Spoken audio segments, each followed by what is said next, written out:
All right. So, hey, everybody. My name is William Shop. I'm a doctor of physical therapy and owner of the Movement Shop, a physical therapy practice here in San Pedro. We're located in the Cabrillo Beach Marina, right off 22nd Street. And today we're going to be talking about the power of small changes, strong for life. This is a guide to eliminating pain and keeping independence by stimulating your natural recovery capacity through exercise.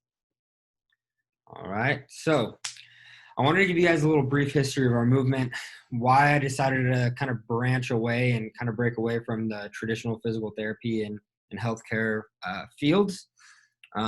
So I love this quote. I like starting with this quote by Henry Ford. If I had asked people what they wanted, they would have said faster horses. So there's an obvious disconnect between our health and our healthcare system, more now than ever, right? We know that 88% of the adults in the US population are metabolically unhealthy. That means that 12% of us over the age of 18 are metabolically healthy, right? If you've never heard of metabolic syndrome, it's honestly an epidemic that's going on right now in the world, and especially the United States, where if people are matching these five categories, right, they have high blood pressures, high blood sugars, excess body fat, especially around the waist, high cholesterol levels, and high triglyceride levels.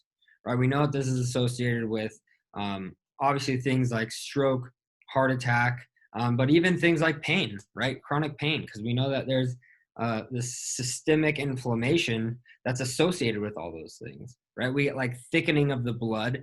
So now we have this poor blood quality that's kind of going around our body, and it's not giving our tissues in our body the nutrients that it needs, right? So sometimes it presents as pain. Sometimes it presents, with more systemic health issues. So that's basically the reason that we broke away, right? So at the Movement Shop, we eliminate pain and problems by improving long-term health through upstream care and instilling healthy aging.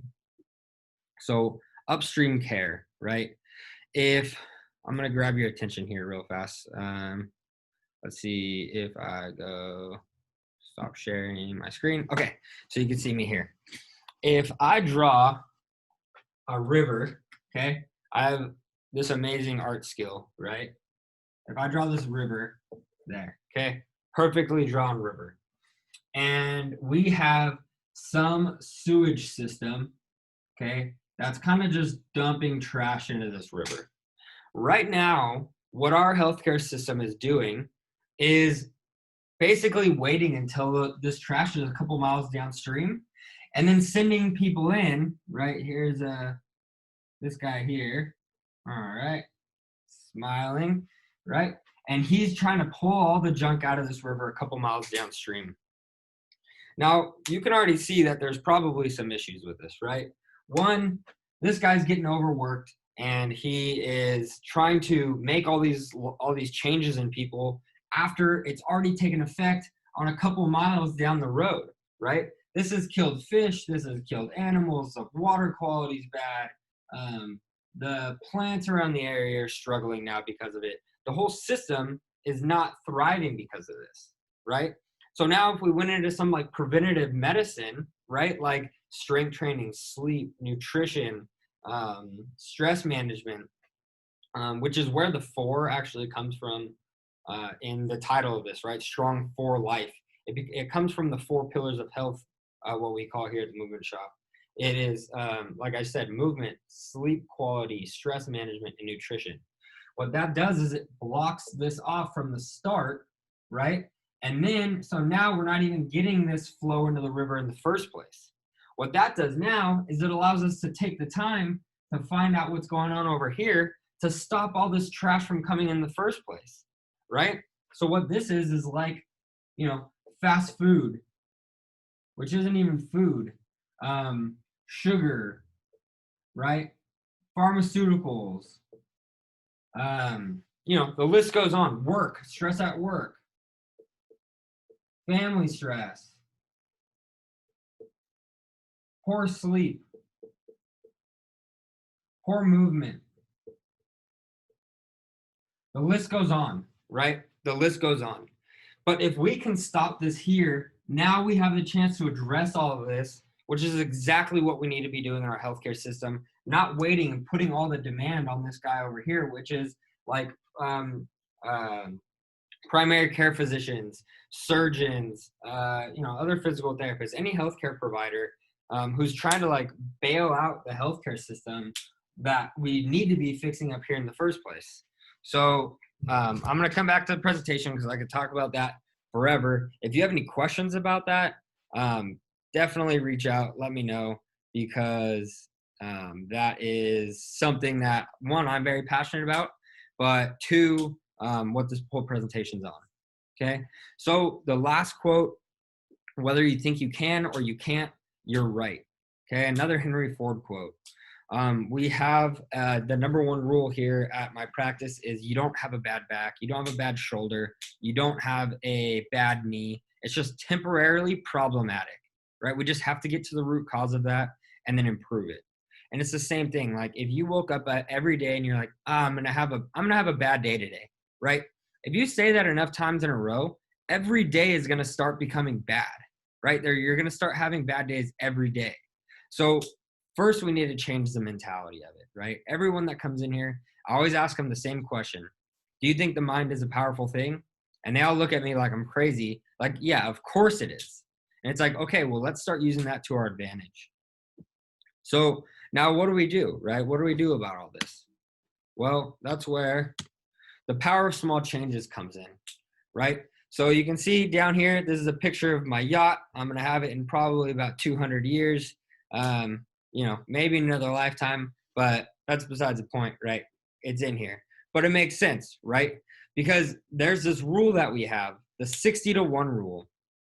And I think that this comes from Air Force and navigation in the Air Force. And I wasn't in the Air Force or anything, but I read it in a book called Killing Comfort, which we're actually going to talk about later. But the idea of the 60-to-1 rule is if you're off your course by even 1 degree, so 1 degree off your course, after you're going for a mile, you're going to miss your target by 92 feet. And that doesn't seem that bad, right? 92 feet, we can course correct. We can get right back to that. But if we're now stay that 1 degree off course for the next 60 miles, now you're a mile off course, right? So if you're 1 degree off course and you go a mile, say that's, a week or two in time, right? You're going to miss your course. You can self-correct there. But but once you get to 60 miles, right? Say 60 miles correlates to, a year, right? Well, now you're so far off that destination that you're going to have to make a whole loop around to get right back to it. So yeah, that's a 60-to-1 rule, right? That's like the difference between being sedentary and being active, right? Even we could even be talking about sedentary versus active in your movement, right? In like your exercise, but also just taking action on these issues, right? If you're sedentary, you're not taking action on the problems. Well, guess what? It's not going to get better, right? If nothing changes, nothing changes. Okay. So we need to take action and then increase that to be a little bit more active. Okay. So we really don't even need to talk about the effects of a sedentary lifestyle. We know them, right? And, you can see I have a lot of quotes in here. I love quotes. I think they're a great way to, live your life by. But so hard choices equal an easy life. Easy choices will always make a hard life. So with the effects of a sedentary lifestyle, we see reduction in strength, cardiovascular function, which is your heart and your blood supply, your balance, your flexibility, your joint health, your metabolic health, which we talked about earlier, your endocrine health, which is like your organs, your pancreas, your liver, your mood, right? We know that people's mood and depression is huge right now because like coronavirus, right? We're kind of holding back from socializing. We're not doing as much as we used to do. We're not outside as much as we used to be. Our bone density, and most importantly, your independence. So if I had this, if I showed you this chart here, where would you land on it, right? So down here is sickness, okay? This is wellness, and this is fitness. And it's on a spectrum because that's how it falls, right? And so what this is based on is blood pressure, body fat, bone density, triglycerides, good and bad cholesterol, flexibility, muscle mass, and even more, right? And if you notice, a lot of these things are what is considered, in the metabolic syndrome, right? We said high blood pressure, high body fat, especially around the waist, high triglycerides, cholesterol, and then blood sugar, right, was the last one. So I got this from CrossFit, and basically they say our assumption is that if everything we can measure about health will conform to this continuum, then it seems that sickness, wellness, and fitness are different measures of a single quality, which is health. Okay, so going back full circle to looking at our healthcare system and how it improves our health, it's doing a really poor job. And we don't even need to see it. We can just look at the numbers, right? 88% of us are metabolically unhealthy. There is some disconnect that is happening between our healthcare system and our current health, right? Our current healthcare system is kind of the bailout of the problem, right? This problem's occurring. Let's make the numbers look good. Let's not change our lifestyles. We'll just medicate people, and we won't change the lifestyle factors, right? Where what we need to be doing is improving the 4 pillars of health, right? Movement quality, sleep quality, nutrition, and stress management. And so with that being said, right, where do you think that you fall on the spectrum, right? If you're not over towards the fitness side, then that's a pretty dangerous place to be. And the coronavirus right now is a really good example, right? If we were over here before coronavirus hit and we got cut off from society, basically, right? We're not getting as much exercise. We're not sleeping as well. We're all stressed out, right? All these problems happen. Well, we don't have very much room before we start running into problems here, right? Now, if we were over here when all this stuff started happening, even if we had the same issues, right? Now we're over here. We're still on the right side of the wellness. Okay, so this comes into preventative kind of lifestyle management as well, and we'll continue to talk about that definitely. So now let's talk about trend lines, right? Improvement isn't inevitable. Changes. There's no kind of like sure sign that everything will improve if we don't make any changes, right? If we just sit here, right, you can see in this little chart that I drew, that if we just kind of sit at the baseline and we didn't change anything, the baseline would stay here. But that's really not how life works, right? But there's good news, okay? It doesn't matter if you're 20 years old or 90 years old. The body will always heal, get stronger, recover, as long as it's placed in the right environment to do so. We know that everything responds to the stimulus that's placed on it. So if you guys can see this, right, on the y-axis, we have health, strength, tissue capacity. They're all kind of the same thing here, right? And this is like 0, and this is improving up to 100. Those are arbitrary numbers. They're just, you can think of it as a percentage. And then down on the x-axis, we have time. Okay, so this is day 0. This is day 100. Also arbitrary. They're just arbitrary numbers, right? It's just getting longer over time. So now, if we started here, right? Say this is, where we are with our shoulder pain or our shoulder strength, or our low back strength or something like that. In a perfect world, if nothing changed, we would stay in this line by day 100. But that's not how it works, right? We're not machines, we're alive. And since we're alive, that gives us the opportunity to improve, but it also gives us the kind of downside of it to get worse as well. And so what happens if we don't change anything, we're kind of staying at this line. But then something happens. Say we're talking about our shoulder. We go and reach and try to put something in a cabinet and our shoulder hurts again. Well, then we take a little dip, and then now our new baseline's here. A few weeks goes by, starts feeling a little bit better. We go to do something else. We pick up our grandkid or our kid, and boom, our shoulder hurts again. And now this is our new baseline. Over time, you can see this trend coming down like this. Well, this is what it looks like with rehab. Okay, now we're looking at the blue line here. What happens is we stress those tissues, right? Say it's like a rotator cuff tear. We'll stress the tissues we'll stress the muscles, with weights and different various exercises, and then we stress them to a point where they adapt, right? So we get the same dip, right? That dip looks very similar to here, but then we let it recover and then stress it again. Let it recover and stress it again.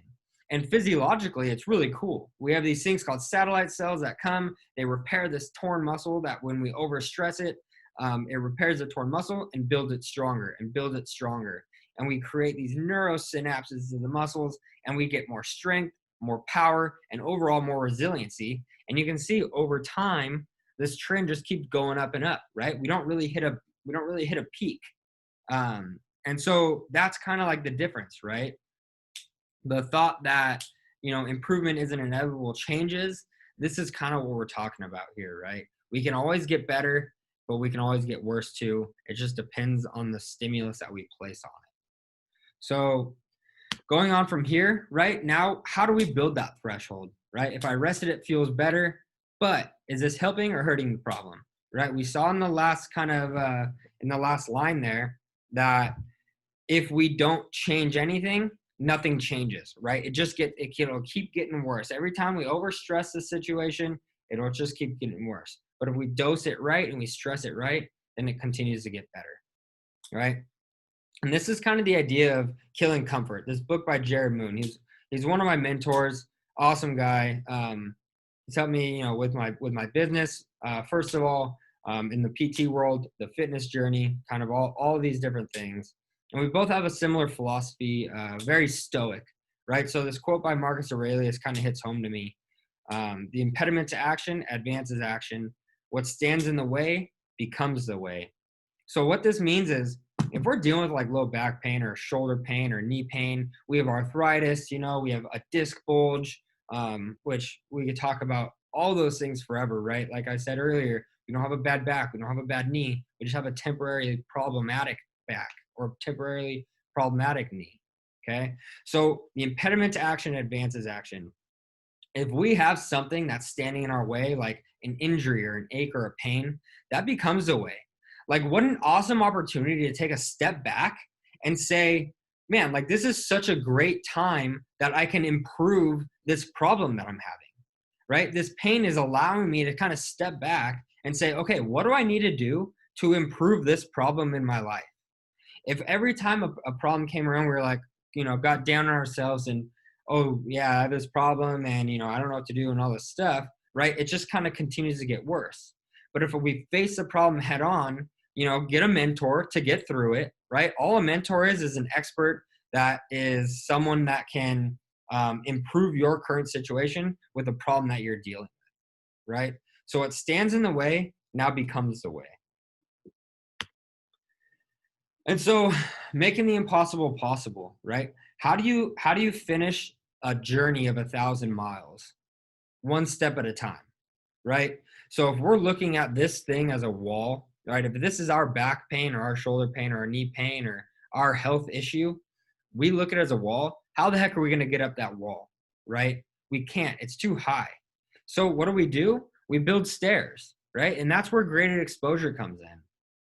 We'll talk about this idea of 1 rep max living later, but basically, if the heaviest thing that we can pick up off the ground is 10 pounds, we're not going to go straight into 100 pounds, even though that's where we want to be, right? We're going to go up a couple pounds every time, learn how to do it with proper form, right? And just build tissue resilience as we adapt to our environment, right? And that's just one step at a time. But if we look at it as this big wall, right, it seems impossible. But so that's why we kind of need to break it down into these steps, create goals, right? A goal without action is a wish, but a goal with action becomes a destination, right? So as we improve our ability to create these goals and take action on these goals that we'll create, the better off everything gets. So Now, we eliminate pain and problems by improving your health. Okay, we talked about this at the beginning. This is kind of where the 4 pillars of health come in. Nutrition and hydration that kind of pair together. So nutrition, sleep quality, stress, and movement. Okay, we want to improve all of these things. And the reason why, right, the reason why you have to look at it from this perspective is because say we were dealing with shoulder pain or a back pain or a knee pain, right? I use those 3 examples all the time because that's what I see most commonly. But if we had blood quality that's really poor, doesn't have a lot of nutrients, has a lot of inflammatory chemicals, your sympathetic nervous system, which is like our fight or flight system in our body, right? If that's really burnt out, so we're not getting a lot of rest and recovery going on, well, you're not going to get much benefit from me messing around with your shoulder or your back or your knee. We simply don't have the building blocks. But now, on the other hand, if we had blood quality that's really good, right? It has a lot of nutrients, doesn't have a lot of inflammatory chemicals floating around. We have a lot of rest and recovery going on, right? Now we have those building blocks. Even me messing around with your shoulder a little bit or your back or your knee a little bit is going to result in a relatively quick and long-lasting outcome. And that's why we kind of hit it from all these different angles rather than just saying, oh, we need to stretch this. Well, that's probably not the problem. And I'm actually writing a blog for next month too. If you want this blog, when it's released, I'll find a way to get it out to you guys. I'll post it on my social media. But it's called Why You Can't Stretch Pain Away. Because most of the time it's not a stretching issue. It comes from all of these areas, right? Your movement in general. So we can't talk about all this stuff, right, without actually moving, right? We're talking about being sedentary, but we have to keep moving. So who wants to race? What we're going to do right now is we're going to take a little break from the presentation, and I'm going to set a timer for 30 seconds, and I'm going to have you sit down and stand up as many times as you can in 30 seconds. But you have to keep track of your repetition, okay? So however many times you can get up and get down in 30 seconds, I want you to keep track of that number. If that seems too easy, you can do squats as well. Okay, so let's start a 30-second timer. So 3, 2, 1, go. 1.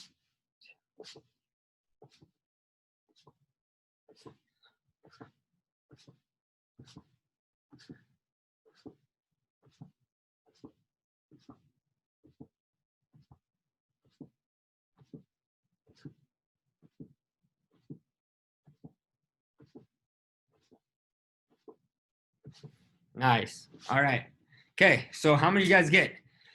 Did you beat this number in your age group? If you're younger than 60, I'm sure we have a ton of people on here that are younger than 60. I got 30, so that is a number that is a good one to beat. And I also want you to think: did your legs get tired faster, or did your heart and your lungs get tired faster? That'll kind of tell us something about our cardiovascular health versus our leg strength. Okay, so that's something to think about as well. But speaking of movement, okay, so who felt a little bit better after that movement break? So this is a great way to see if you have a movement problem or a lack of movement problem. If we have a movement problem, something maybe like the sit to stands kind of aggravated the knee a little bit, aggravated the back a little bit. That's when we want to do an analysis of your movement, right? We would want you to come in and we would look to see like, okay, what's your knee doing in this squat, right? How's your hip and your back looking when you're doing this squat? How's your hip mobility, right? Maybe your hip's a little bit tight, so it puts too much strain on your knee or your low back, right? So that's what we kind of want to look at. But then on the opposite side, if we have a lack of movement problem, right? This is if, we have a desk job and like we don't move around too much throughout the day. We're not exercising regularly. So that's when we want to talk about movement snacks and the idea of 1 rep max living. So movement snack is basically breaking up sedentary time with movement throughout the day, right? So just as like, we eat breakfast, lunch, and dinner, but we'll go throughout the day, we'll kind of go get snacks, right? So if you felt better after that movement break, right? If you felt better, like, felt like your blood was flowing, your muscles were engaged, right? That's called exercise-induced analgesia. That's basically like the same effect as ibuprofen. So A good example of this is like watching TV, and on commercial breaks, you do 10 squats, 5 push-ups, 15 jumping jacks, take a walk around your house, things like that. Exercising for a time in the morning is great, but if we sit and rest, if we sit the rest of the day, problems associated with sedentary behaviors can still arise, right? So this is kind of interesting. Even if we're sitting, even if we're exercising in the morning for 30 minutes, 45 minutes, but then we spend the rest of the day sitting, right? We're still having the side effects, the negative side effects of a sedentary lifestyle. So exercising in the morning is awesome, but what we want to do throughout the day is continue to move as much as we can, right? If we have a desk job, maybe standing up and moving around every 20 to 30 minutes, right? If not more. And people always ask me the question, does my back hurt because of my chair, right? I think I need a new chair. Well, this is kind of a little side note, but trying to find the best chair is like trying to find the healthiest soda, right? They don't exist, right? Movement is medicine, right? Motion is lotion. And that's kind of the idea of a movement snack. Then we have the idea of 1 rep max living, okay? This is when the demands of life are near or exceeding our maximum capacity. So basically what we have here is another chart, right? So as we get older, which is the x-axis here, our physical function tends to decline, okay? But so like if we're here, right? Say this is, we can pick up 15 pounds. When we were younger, when we were more in shape, I hate throwing age out there because I have 80-year-olds who are lifting really heavy and I have 60-year-olds who aren't, right? So the idea of here is as we decrease in our sedentary, or as we increase our sedentary lifestyle, our muscles tend to get weaker, okay? And so what we want to do is we want to push this line as far up as we can, right? To where now we have this huge threshold, which, we're still fine, we're good to go. And so basically 1 rep max living is if we can pick up something that's 15 pounds and that's our max load that we can pick up, what happens if we have to pick up a laundry basket that's 16 pounds, right? The threshold of hurting your back or hurting your knee while picking that up goes skyrocketing. So now what if we got stronger, right? What if we built up your 1 rep max, like the heaviest thing that you can pick up, to 95 or 100 pounds?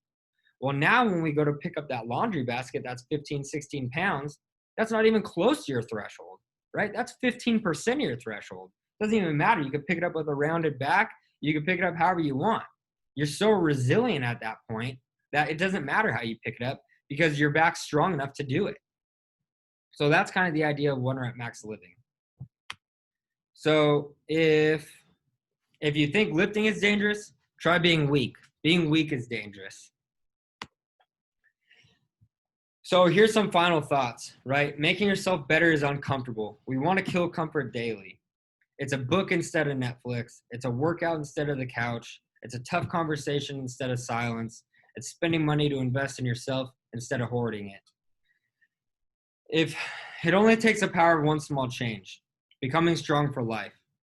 So if you guys have any questions or anything like that, feel free to let me know. I think that we have time to ask questions right now, but here's also my cell phone and my email. Feel free to call me, text me, email me. I absolutely love talking about this stuff. It's not even work to me. This is something I enjoy. Probably one of the most things in my life besides hanging out with my family. So yeah, feel free to give me a call and build a better you.